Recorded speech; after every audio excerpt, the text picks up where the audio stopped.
गोपालगंज नाम के एक खूबसूरत गांव में धुनिया नाम का एक चरवाहा अपने परिवार के साथ रहता था। धुनिया गरीब था, लेकिन वो बहुत ही दयालु और ईमानदार था। उसके परिवार में उसकी पत्नी पुष्पा और बड़ी बेटी दीपू और छोटा बेटा राजू रहता था। धुनिया के मालिक चंदन के पास ढेरों बकरियां थी। धुनिया का मालिक चंदन बहुत ही लालची, कंजूस और गुस्सैल था। एक दिन धुनिया अपनी बेटी दीपू के साथ जंगल में बकरियां चराने के लिए जाने लगा। तभी उसका मालिक बोला, सुन धुनिया, जंगल से आते वक्त कुछ लकड़ियां और बकरियों के खाने के लिए पत्ते भी जमा कर लाना। काम चोरों की तरह खाली हाथ मत लौट आना। जी मालिक। धुनिया का मालिक चंदन अपनी बकरियों को अच्छे से खिला पिलाकर मोटा तगड़ा कर रहा था, ताकि वो अपनी बकरियां कसाई को अच्छे दामों में बेचकर पैसे कमा सके। लेकिन उन्हीं बकरियों में से एक छोटी प्यारी बकरी चंदा से धुनिया की बेटी दीपू का बहुत ही लगाव था। वो चंदा को अपनी गोद में लेकर अपने हाथों से चारा खिलाती और उसके साथ खूब खेलती। बाबा, क्या हम चंदा को अपने साथ अपने घर में रख सकते हैं? नहीं बेटी, ये मालिक की बकरियां हैं और तू इस बकरी से इतना प्यार मत कर। क्या पता किस दिन मालिक इस मासूम को किसी कसाई को बेच दे और तेरा मन दुखी हो जाए। नहीं बाबा, मैं चंदा को कुछ नहीं होने दूंगी। अच्छा बेटी, तू यहीं रुक और बकरियों का ख्याल रख। मैं जंगल से कुछ पत्ते और लकड़ियां इकट्ठा करके अभी लाता हूँ। धुनिया कुछ दूरी पर लकड़ियां और बकरियों के लिए हरे पत्ते इकट्ठा करने चला गया और थोड़ी देर बाद वो वापस लौटा। बेटे, शाम होने को है, अब हमें चलना चाहिए, नहीं तो यहाँ खतरा हो सकता है। धुनिया और उसकी बेटी मालिक के यहाँ लौट आए। तभी धुनिया के मालिक की नजर उनकी बकरियों पर पड़ी, जिनमें से एक बकरी कम थी। वो गुस्से से बोला, धुनिया, इसमें एक बकरी कम है जिसे मैं कल कसाई के पास बेचने वाला था। पता नहीं मालिक, मैं तो सभी बकरियां एक साथ ही लाया था। जरूर तूने मेरी बकरी चोरी करके कसाई के यहाँ बेच दी होगी। अगर कल तक मुझे मेरी बकरी या 10,000 रुपए नहीं मिले तो धुनिया, मैं तेरी खाल खींच लूंगा। अब धुनिया बहुत ही घबरा गया। उसे कुछ समझ में ही नहीं आ रहा था कि वो क्या करे। अगली सुबह धुनिया और उसकी बेटी बकरी की तलाश में जंगल गए, लेकिन उन्हें वो बकरी कहीं नहीं मिली। तभी दीपू की नजर एक सुनहरी बकरी पर पड़ी, जिसका पैर एक जाल में फंसा हुआ था और कुछ जंगली कुत्ते उस बकरी पर हमला करने लगे। ये देख दीपू ने उस प्यारी सुनहरी बकरी की जान बचाई और कुत्तों को मार भगाया। तभी अचानक वो सुनहरी बकरी बोलने लगी, बेटी, तुमने मेरी जान बचाई, तुम्हारा शुक्रिया। बकरी को बोलता देख धुनिया और उसकी बेटी हैरान रह गए। धुनिया बोला, ये क्या, तुम तो बोल रही हो और तुम्हारा रंग भी सुनहरा है। तो बकरी बोली, हाँ, मैं एक जादूगरनी थी, लेकिन एक महात्मा के दिए श्राप की वजह से मैं बकरी बन गई। लेकिन तुम लोग इस जंगल में क्या कर रहे हो? धुनिया ने बकरी को अपनी परेशानी के बारे में बताया। बकरी बोली, मैं तुम्हारी मदद कर सकती हूँ। मैं जो भी खाती हूँ वो सोना बन जाता है। तुम मुझे अपने साथ ले चलो, कल तक मैं तुम्हें खूब सारा सोना दूंगी। धुनिया बकरी को अपने घर लाया और उसे खूब चारा खिलाया और अगली सुबह बकरी ने जो खाया था वो सब सोने में बदल गया और धुनिया के आंगन की जमीन में सोने ही सोने बिखरे पड़े थे। ये देखकर धुनिया और उसकी पत्नी की आंखें फटी की फटी रह गई। धुनिया ने कुछ सोना बेचा और अपने मालिक के पैसे चुका दिए और धीरे धीरे धुनिया अपने मालिक से भी अमीर हो गया। लेकिन धुनिया के अचानक अमीर बनने के कारण चंदन को शक हो गया और उसे सुनहरी बकरी का राज पता चल गया। चंदन ने वो सुनहरी बकरी धुनिया के घर से चुरा ली और अपने घर ले गया और बकरी को सोना देते देख वो बहुत खुश हो गया।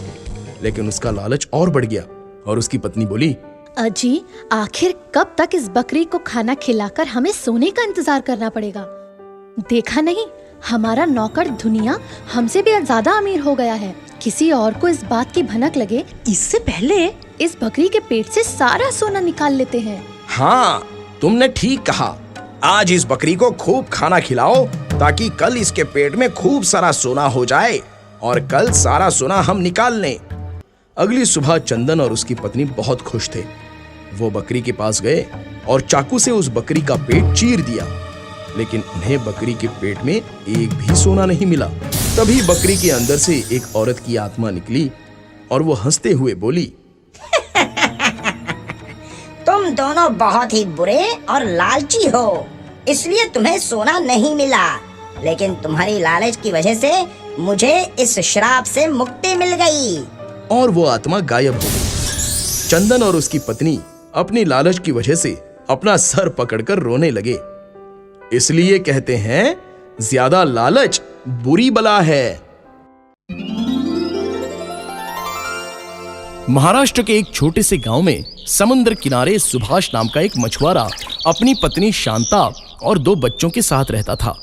सुभाष रोज सुबह मछलियां पकड़ने जाता और शांता घर संभालती और बच्चों की देखभाल करती। उनकी गृहस्थी अच्छे से चल रही थी। मैं मछलियां पकड़ने जा रहा हूँ।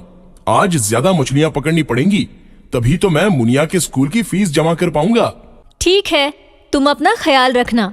ज्यादा लालच में अपनी जान जोखिम में मत डालना। हाँ, तुम फिक्र मत करो, मैं आ जाऊंगा। सुहास मछली पकड़ने के लिए चला गया। ज्यादा मछलियां पकड़ने की लालच में सुहास अपनी बोट लेकर समुद्र के बीचों बीच जाने लगा। तभी एक मछुआरा बोला, अरे भाई, वहां मत जाओ। वहां रानी मछली अपने बच्चों के साथ रहती है। उसके बच्चों पर संकट आते ही वो हमला कर देती है। तुम्हारी जान को खतरा हो सकता है। मुझे घर चलाने के लिए अब ज्यादा पैसों की जरूरत है। रानी मछली अपने बच्चों का ख्याल रखती है, तो मुझे अपने बच्चों का पेट पालना है। तुम चिंता मत करो, मुझे कुछ नहीं होगा। सुभाष ने उस मछुआरे की एक ना सुनी और समंदर के बीचों बीच चला गया। जैसे ही सुभाष ने जाल फेंका, उस जाल में रानी मछली का एक बच्चा फंस गया।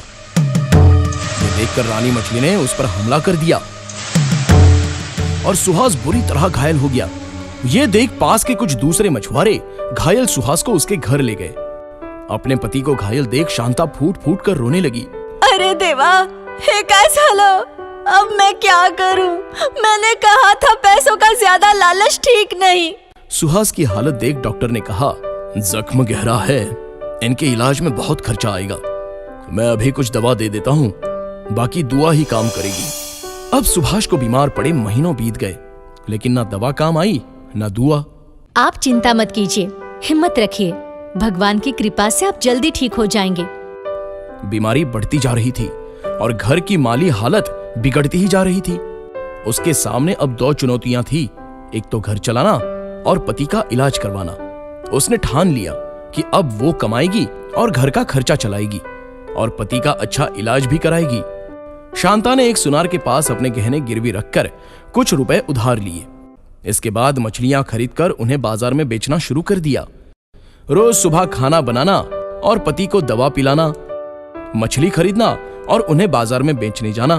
उसके लिए ये सब बिल्कुल भी आसान काम नहीं था, लेकिन उसने हिम्मत नहीं हारी। ओ मैडम जी, यहाँ आइए, ताजी मछली लेकर जाइए। इस बड़ी मछली का दाम क्या है? ज्यादा नहीं, 100 लगेगा। मछली भारी है। 90 रुपए ले लो और काट कर साफ करके दे दो। जी मैडम जी, अभी देती हूँ। उसने कई दिन मछली बेचकर पैसे इकट्ठा किए। बस थोड़े पैसे और जुड़ जाए तो मैं मेरे पति का अच्छा इलाज करा सकती हूँ। अगले दिन शांता मछली खरीदने समुद्र के किनारे गई। वहां उसने देखा कि एक मछुआरे ने रानी मछली के बच्चे को पकड़ लिया है। शांता समझ गई थी कि रानी मछली बहुत दुखी और गुस्से में होगी और वो अब दूसरे मछुआरों को भी नुकसान पहुंचा सकती है। इसलिए शांता ने अपने सारे जमा किए हुए पैसे उस मछुआरे को देकर रानी मछली के बच्चे को फौरन खरीद लिया और उन्हें समुद्र में वापस छोड़ दिया। और बच्चे अपनी मां रानी मछली के पास वापस लौट गए। अपने बच्चों को देख सुनहरी रानी मछली बहुत खुश हो गई। लेकिन अब सारे पैसे जाने के बाद शांता बहुत दुखी हो गई थी और वो समंदर के किनारे अकेले बैठकर अपने पति के इलाज के बारे में सोचने लगी। अब मैं क्या करूंगी? मेरे सारे जमा किए हुए पैसे खर्च हो गए। अब मैं घर का खर्चा कैसे चलाऊंगी और मेरे बीमार पति का इलाज कैसे होगा? तभी समुद्र किनारे के पास रानी मछली आई और बोली, तुम्हारे दुख की वजह मैं हूँ बेटी। मैंने ही तुम्हारे पति को घायल किया, लेकिन तुमने फिर भी मेरे बच्चों की जान बचाई। तुम बहुत दयावान हो और ईमानदार भी हो, इसलिए तुम्हारे साथ कभी बुरा नहीं होगा। रानी मछली ने अपने मुंह से 3 कीमती हीरे की अंगूठियां उगली और बोली, इससे तुम्हारा सारा जीवन खुशी खुशी गुजर जाएगा, क्योंकि तुम्हारे मन में बिल्कुल भी लालच नहीं है, इसलिए इसकी असली हकदार तुम ही हो। शांता की आंखों से खुशी के आंसू झलक पड़े और रानी मछली वहां से चली गई। शांता अपने घर पहुंची और सारी घटना के बारे में उसने अपने बीमार पति को बताया। ये सुनकर सुहास की आंखों में भी आंसू आ गए और वो बोला, आज मुझे समझ में आ गया कि मेरे लालच की वजह से ही मुझे ये सजा मिली है और तुम्हें तुम्हारी अच्छाई और ईमानदारी की वजह से ये इनाम मिला है। अब मैं इन्हें बेचकर आपका अच्छे से इलाज कराऊंगी और आप जल्दी ठीक हो जाएंगे। शांता ने एक अंगूठी जौहरी को बेच दी और उन पैसों से अपने पति का अच्छे से इलाज करवाया। मुनिया और राजू अच्छे स्कूल में जाने लगे और फिर सुभाष अपने परिवार के साथ समुद्र किनारे जाकर उसने रानी मछली से अपने भूल की माफी मांगी और रानी मछली का शुक्रिया भी अदा किया। तो बच्चों, इस कहानी से हमें यह शिक्षा मिलती है कि हमें विपत्ति के समय हार नहीं माननी चाहिए और लालच छोड़कर हमेशा सही राह पर चलना चाहिए, क्योंकि दूसरों का भला करने वालों के साथ कभी बुरा नहीं होता। दो दोस्त थे, गणेश और रमेश। वो दिन भर जंगल में जाकर गुणकारी पेड़ों के पत्ते जमा करते और दवाई बनाने वाली कंपनी को बेचकर आधा आधा मुनाफा बांट लेते। इस काम के कारण दोनों की जिंदगी अच्छी बीत रही थी। एक दिन गणेश जंगल में गुणकारी पेड़ों के पत्ते खोज रहा था। तभी उसकी नजर एक अनोखे सुनहरे हिरन पर पड़ी। गणेश ने उस हिरन का पीछा किया और जैसे ही उसे मौका मिला उसने हिरन को पकड़ लिया। रोज की तरह वो अपने रास्ते से जा रहा था। ठीक उसी वक्त उसके सामने एक बड़ी और सुनहरी हिरन आई और गणेश के सामने खड़ी हो गई और बोली, तुमने मेरी बेटी को क्यों कैद किया? हिरन को बातें कर देख तो गणेश के होश ही उड़ गए और बोला, क्या तुम बोल सकते हो? इस पर हिरन बोली, हाँ, मैं बोल सकती हूँ। मैं जादुई हिरन हूँ और तुमने जिसे कैद किया है वो मेरी बेटी है। अगर तुम जादुई हिरन हो तो इस जंगल में क्या कर रही हो? गणेश ने पूछा। मैं और मेरा परिवार इसी जंगल में रहते हैं और यही हमारा सब कुछ है। आप कृपया मेरी बेटी को छोड़ दो, मैं तुम्हें जो चाहे दे सकती हूँ। हिरन बोली, तुम मुझे क्या दे सकती हो? तब सुनहरी हिरन ने अपनी आंखें बंद की और गणेश के सामने सोने का घड़ा आ गया। ये देखकर गणेश की आंखें फटी की फटी रह गई। उसने उस छोटे हिरन को छोड़ दिया और वो घड़ा ले लिया। गणेश को घर की ओर आते वक्त रमेश ने देखा कि गणेश के पास के घड़े में से एक सोने का सिक्का जमीन पर गिरा। फिर रमेश ने गणेश का पीछा किया। गणेश घर गया और पत्नी को पूरी हकीकत बताई। उसकी पत्नी ने वो घड़ा छुपा कर रख दिया। सोने चांदी के सिक्कों का घड़ा देखकर रमेश चौंक गया। तभी रमेश ने सोचा कि मुझे भी ऐसा घड़ा चाहिए और वो तुरंत गणेश के पास गया और उससे पूछा, गणेश, मैंने सब देख लिया है। अब सीधी तरह से सच सच बता कि ये घड़ा तुझे कहाँ से मिला है, वरना मैं गांव के सभी लोगों को ये बात बता दूंगा। गणेश के पास अब कोई चारा नहीं था, इसलिए उसने रमेश को सब बता दिया और उसके बाद वो जंगल जाकर उस सुनहरी हिरन की तलाश करने लगा। आखिर एक दिन रमेश को वो सुनहरी हिरन दिख गई। रमेश चुपके से उस हिरन के पास गया। जैसे ही वो उस हिरन को पकड़ता तभी एक शेर वहां आ गया और जोर जोर से गरजने लगा। शेर का भयानक रूप देखकर रमेश डर गया और इधर उधर भागने लगा। शेर और हिरन उसका पीछा करने लगे। फिर भागते भागते रमेश अपने घर पहुंचा और बोला, बाप रे बाप, आज तो मैं सच में मर जाता। भगवान की कृपा से बच गया। मुझे नहीं चाहिए सोना चांदी, जान बची तो लाखों पाए। तो बच्चों, क्या सीखा इस कहानी से? कि ज्यादा लालच बुरी बात है। समय से पहले और किस्मत से ज्यादा किसी को नहीं मिलता।